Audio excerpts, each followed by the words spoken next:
Bendiciones, amados del Señor. Dios bendiga su vida. En esta mañana, lunes ya 12 de diciembre, seguimos con el Evangelio de San Marcos en el capítulo 6. Vemos a Jesús llegando a Nazaret, llegando al lugar donde lo conocían. La gente lo conocía tanto que hablaba y le decía: ¿tú no eres el carpintero? ¿Tú no eres el hijo de María? Y con desprecio lo trataban a causa de que pues no creían en él. Tenían tanta incredulidad en el corazón que lo despreciaban. Y a causa de su desprecio, a causa de su incredulidad, pues Jesús realmente quedó asombrado a tal actitud de su gente, ¿no? De la gente que lo había visto crecer, de la gente que había estado tal vez relacionándose con él. 30 años Jesús no había empezado su ministerio, sino que había permanecido al lado de María, al lado de sus hermanos, de sus hermanas. Y pues recién a los 30 años, cuando comienza su ministerio y vuelve al lugar de donde él era, entonces la gente no le creía. Si usted va al capítulo 6 del Evangelio de San Marcos y lee y dice: ¿no es este el carpintero, hijo de María, hermano de Jacob, de José, de Judas y de Simón? ¿No están también aquí con nosotros sus hermanas? Y se escandalizaban de él. Mas Jesús les decía: no hay profeta sin honra, sino en su propia tierra y en sus parientes y en su casa. Le decían, porque él, dice, enseñaba. Comenzó a enseñarles en la sinagoga y muchos oyéndole se admiraban y decían: ¿de dónde tiene estas cosas? ¿Y qué sabiduría es esta que le es dada? Y no solamente tenía sabiduría, sino que esa sabiduría, ese conocimiento y la enseñanza que él impartía acerca del reino de los cielos venía acompañada de milagros. Entonces la gente no entendía, no comprendía y sobre todo tenía mucha incredulidad en el corazón.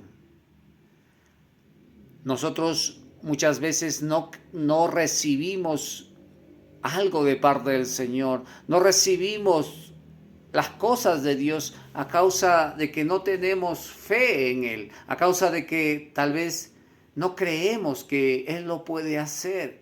Creemos que muchas veces Él puede estar tan ocupado en otras cosas que las nuestras son tan insignificantes que no puede hacer algo por nosotros. Pero déjame decirte que no hay pequeña cosa, no hay grande cosa, o no hay una situación tan grande que Él no la pueda realizar en tu vida. Solamente tienes que creer, así como le dijo a aquel hombre: solamente cree. Dice que también llamó o envió a sus 12.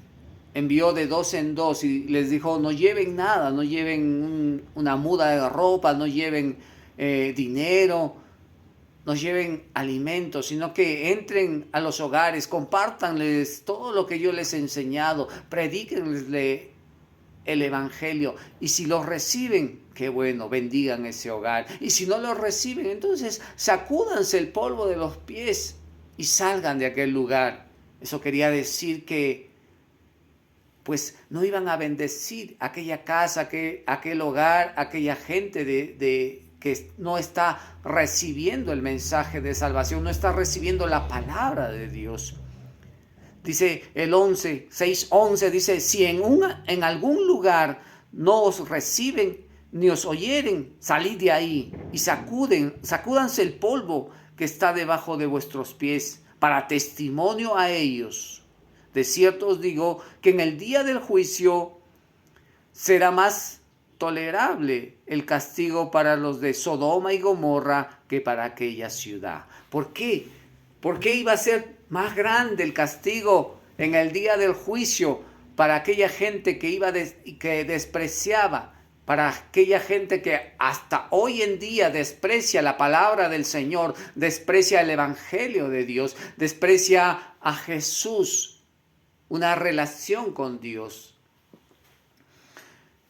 Porque era su pueblo, era por aquella gente que había venido el Señor, por ellos había venido, pero no tenían fe, no creían en Él, mas los gentiles que no había venido por ellos, o sea, la gente que no esperaba la venida del Mesías,